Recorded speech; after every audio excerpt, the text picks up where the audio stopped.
வாங்க இன்னைக்கு பாசிப்பருப்பு சாம்பார் எப்படி செய்கிறதுன்னு பார்க்கலாம். இதுக்கு வந்து ஒரு 4 தக்காளி, ஒரு 12 சின்ன வெங்காயம் நறுக்கி வச்சுருக்கேன், ஒரு பச்சை மிளகாய் வச்சுருக்கேன். பருப்போட அளவு பார்த்தீங்கன்னா 60 கிராம் அளவு. 100 கிராமுக்கு கொஞ்சம் கம்மியாக ஆனால் அளவு. இது வந்து இப்போ 100 கிராம் அளவு போடுறீங்க அப்படின்னா தக்காளி மட்டும் 1 கூட்டிக்கோங்க. அப்புறம் மஞ்சப்பொடி, பெருங்காயத்தூள். அப்புறம் கண்டிப்பாக வந்து இது காய் போடாமல் செய்கிறனால கொத்தமல்லி ரொம்ப தேவை. கொத்தமல்லி, கருவேப்பிலை. இப்போ வந்து தனியாக நான் வந்து பருப்பை வேக வைக்க போகிறேன். இப்போ நான் எடுத்திருக்க அந்த 1 கப் அளவு பாசிப்பருப்பை இதில் வேக போட போகிறேன். பாசிப்பருப்பு சேர்த்துட்டு உங்களுக்கு தேவையான அளவு தண்ணி. இப்போ சாம்பார் எவ்வளோ வேணுமோ அதுக்கேற்ற மாதிரி தண்ணி.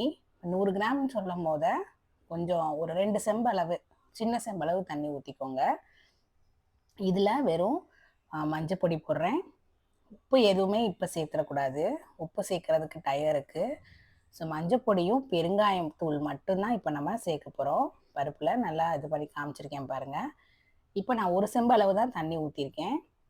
இன்னும் வந்து ஒரு டம்ளர் கணக்கில் சொல்கிறேன்னா 4 டம்ளர் அளவு தண்ணி ஊற்றலாம். இப்போ நான் வந்து பெருங்காயத்தூள் சேர்த்துருக்கேன்.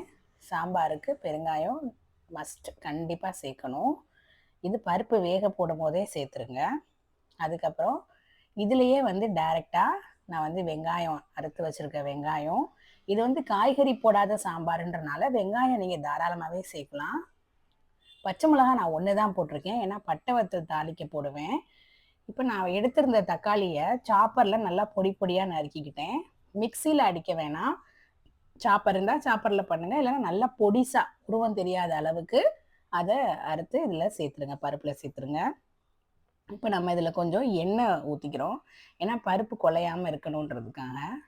இப்போ சாம்பாரில் பருப்பு தெரியணும், அதே நேரத்தில் அது நல்லா நல்லா குக்காக இருக்கணும். அதனால் இப்போ என்னோட குக்கருக்கு ஒரு 3 விசில் வச்சா போதும். தனியாக அங்கே 3 விசில் வந்துருச்சு. இப்போ இதில் தாளிப்புக்கு நான் என்ன சேர்க்குறேன்னு பார்க்கலாம்.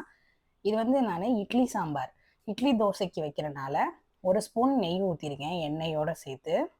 இப்போ கடுந்த பருப்பு போடுறேன். கடுந்த பருப்பு நல்லா இதாகட்டும். பாருங்கள், சாம்பார் ஓப்பன் பண்ணி காமிக்கிறேன் பாருங்கள். இந்த மாதிரி இருக்கும். நம்ம போட்ட தக்காளிலாம் பாருங்கள் எப்படி இருக்குன்னு. இப்போ இந்த மாதிரி கொதிச்சுக்கிட்டு இருக்கும் போது தான் நீங்கள் வந்து என்ன பண்ணணும்னா உப்பு சேர்க்கணும். இப்போ நான் உப்பு சேர்ப்பேன். அப்புறம் நம்ம எடுத்து வச்சுருந்த கொத்தமல்லி இந்த ஸ்டேஜில் தான் சேர்க்கணும். கருவேப்பிலை தாளிக்கும் போது போட்டுக்கோங்க. நான் உரப்புக்கு ஏற்ற மாதிரி ஒரு 5 பட்டை வத்தலை வந்து கிள்ளி வச்சுருக்கேன். இதில் சாம்பார் தான், பட் நம்ம வந்து இதில் சாம்பார் பொடியோ மிளகா பொடியோ எதுவுமே போடலை. மொத்த உரப்பே வந்து பச்சை மிளகாலையும் பட்டை வத்தல்லையும் மட்டும்தான் இருக்கும். சரி, கடுகு நல்லா பொரிஞ்சிருச்சு. பட்டை வத்தலை நல்லா கிள்ளி போட்டிருக்கேன். இப்போ இதோட நம்ம கருவேப்பிலை சேர்த்துறோம். சிம்லே வச்சு நல்லா கருகிராமல் மட்டும் தாளிப்பு போடுங்க. கருவேப்பிலை போட்டோடனே தெரிக்கும், கொஞ்சம் தள்ளிக்கங்க. இப்போ ஃப்ளேமை ஆஃப் பண்ணிவிட்டு அந்த சாம்பாரில் சேர்த்துட்றேன். அவ்வளோதான், ஈஸியாக டிஃபன் சாம்பார் ரெடி ஆயிடுச்சு. காய் இல்லாத சாம்பார், ஆனால் கொத்தமல்லி எல்லாம் போட்டிருக்கனால காய் போட்ட சாம்பாரை விட டிஃபனுக்கு ரொம்ப நல்லாயிருக்கும். இது ஈஸியாக காலையில் ஸ்கூலுக்கு வேலைக்கெல்லாம் போகும்போது இந்த மாதிரி சாம்பார் வச்சிட்டிங்கன்னா ரொம்ப டேஸ்டியாகவும் இருக்கும்.